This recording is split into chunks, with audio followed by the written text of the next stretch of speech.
I've often heard about a band named after the main antagonist in Stephen King's It, and that's Pennywise. I've read their name before, but I've never listened, so I'm going to hear them for the first time today. Let's get into it. What's up, guys? Welcome back to Lone University. Today's request is once again brought to you by one of our patrons over at patreon.com/LoneUniversity.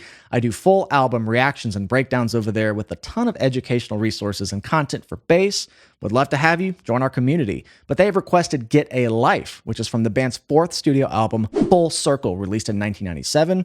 And I'm reading that this is the first Pennywise album to feature bassist Randy Bradbury, who replaced bassist Jason Thirsk, who had tragically passed at the age of 28 with tragic circumstances. I feel like the last few episodes, a member has died young, and there's nothing great about it, but the only silver lining is that music lives on forever, and we can celebrate their work by enjoying their music endlessly. So on a lighter note, NME has listed this album as one of the 20 pop punk albums which will make you nostalgic. A lot of you in the comments say I'm reliving your childhood or your teenage years, so this might tick that box, but without further ado, let's get right into it. Get a Life from Pennywise.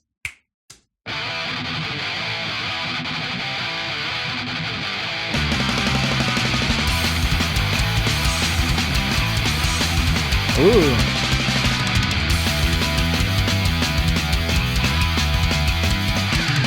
Woo!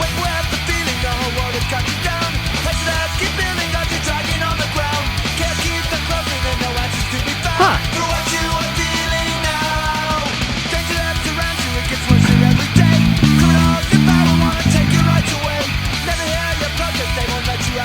Wow.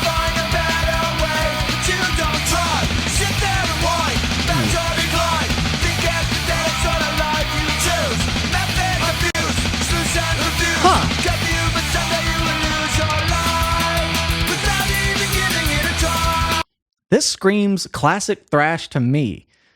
What's interesting about me getting into punk rock lately and catching up, better late than never, I grew up on the big four: Metallica, Megadeth, Slayer, Anthrax, Overkill, Testament. I'm very familiar with those bands.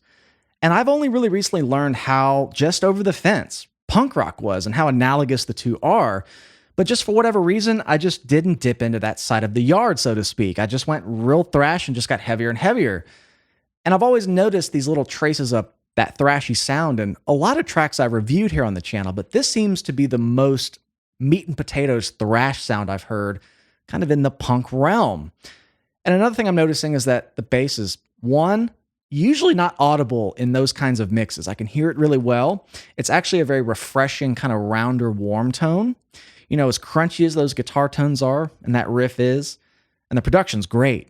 But sometimes, like I say, the high-quality production, really high fidelity, makes everything full range, and the bass usually gets the shit end of the stick first. But I can hear it because it's taking a more contrasting approach with a warmer sound.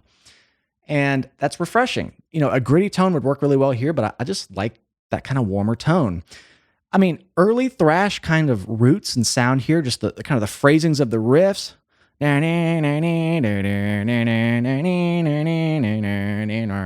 know, it's just got that kind of cadence to it.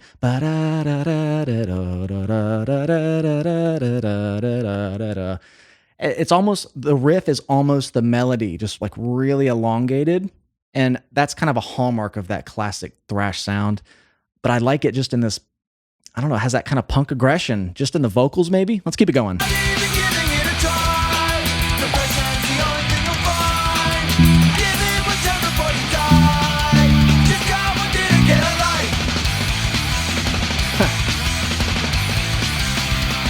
What can you say? I love that thrash sound.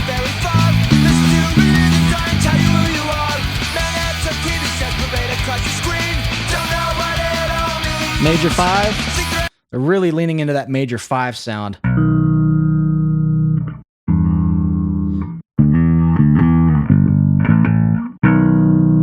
Which resolves really nicely back to E minor. So, you know, that's a classic way to just have a leading tone that resolves really nicely to the 1, because the 5 chord in a minor key is normally diatonically minor. But if they kind of did, you know, it just doesn't want to go anywhere. It just sounds like another minor chord, but they make it major. Make that 5 chord major. which is the third, is a half step away from the 1, which is an E. And that's just a great way to kind of loop up and tie up a progression. It really brings your ear down to the downbeat. And this is done across all kinds of music, but when they lean in it for that amount of time, it just really makes those riffs wholesome. And something else I'm noticing is that, in these kinds of riffs, you don't want to break away as a bass player too much because, like I said, the riff is kind of a melody. It kind of has a cadence to it. You can almost sing it. It's not like shredding or going up scales. It's kind of just linear. So to break away from that as a bass player might do a disservice to the impact of the riff. So you have to be creative in terms of how you would stick out. And I can kind of hear him grabbing a couple different notes on not every repeat, but just maybe once or twice. Like he'll just change up one note instead of going... He'll go,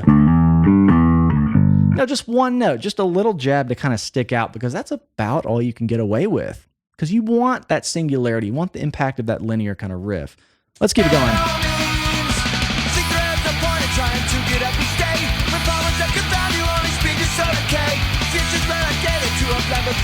Nope, didn't do it there.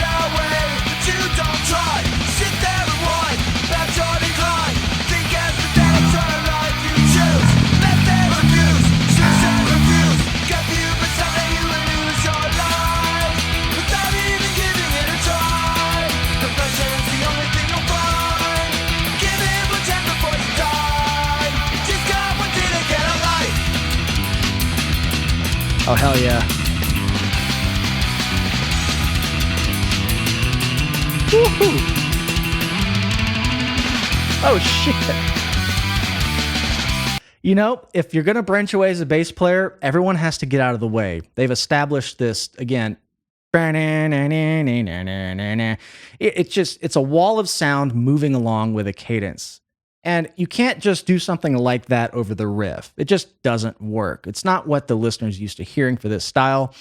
So just hitting a chord, ringing it out, and letting the bass player rip is the move. That becomes sort of the bridge in a song like this because, we're about 3/4 of the way through the song. Perfect time to let just any other band other than vocals and guitars kind of take the spotlight. And I love that he just drives the energy with that kind of tremolo picking way up high. Just kind of went up pentatonic. That kind of thing. So I'm going to go back and kind of get into that. And this is the first time I might be able to discern the use of a pick. I feel like I could finally hear that.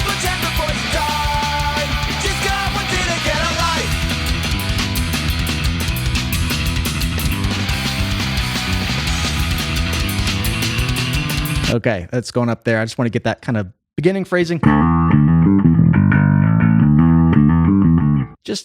Just a busier variation on it, because when the guitar stops that riff and they just hit the drums can't keep the momentum alone for long enough, so that the fact that they're both kind of pummeling along, the bass is adding more notes and maybe more movement, or maybe he was doing this already and I'm just hearing it now, but either way, it's an effective way to kind of drive the last third of the song home or so. Let's see.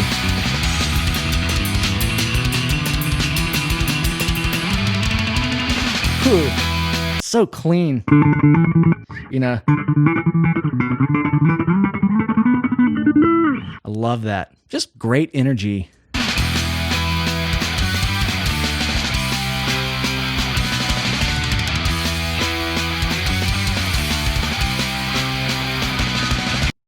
Is that some sort of like bass chord or pop there? Listen to those kind of accents on the back half of each phrase.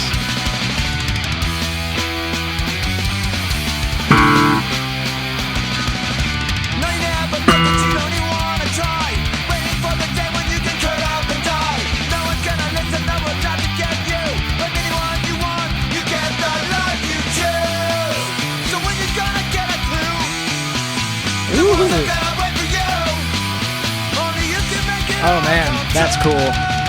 Cool phrasing. You break that and you go down.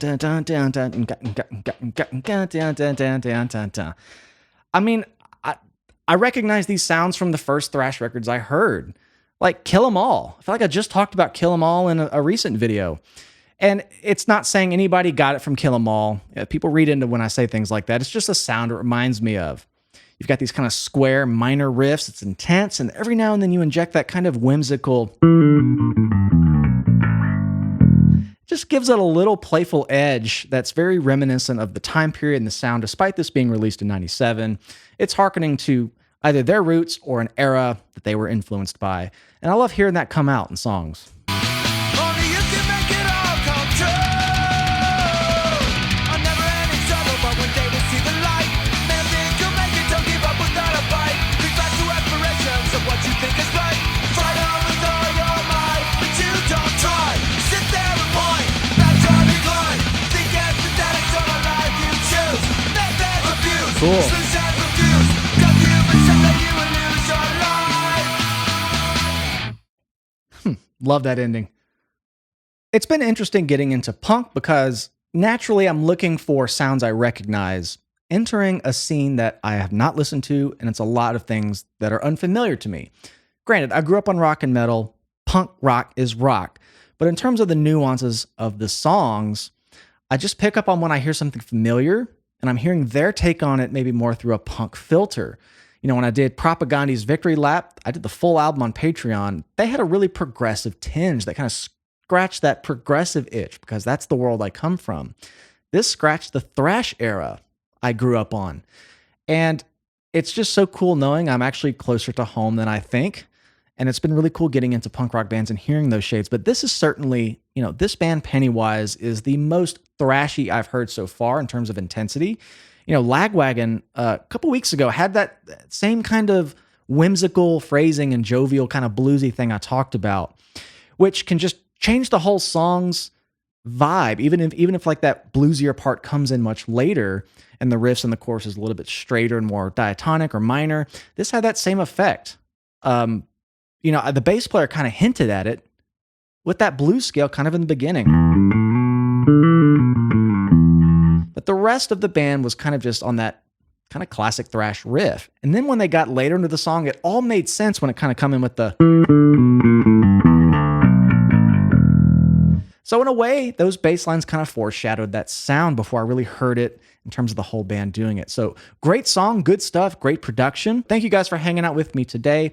Once again, come find us on patreon.com/loaneduniversity. All kinds of fun stuff. And while you're here, please like and subscribe. It really helps the channel out. Thanks for hanging out with me today. I love you all, and we will see you next time.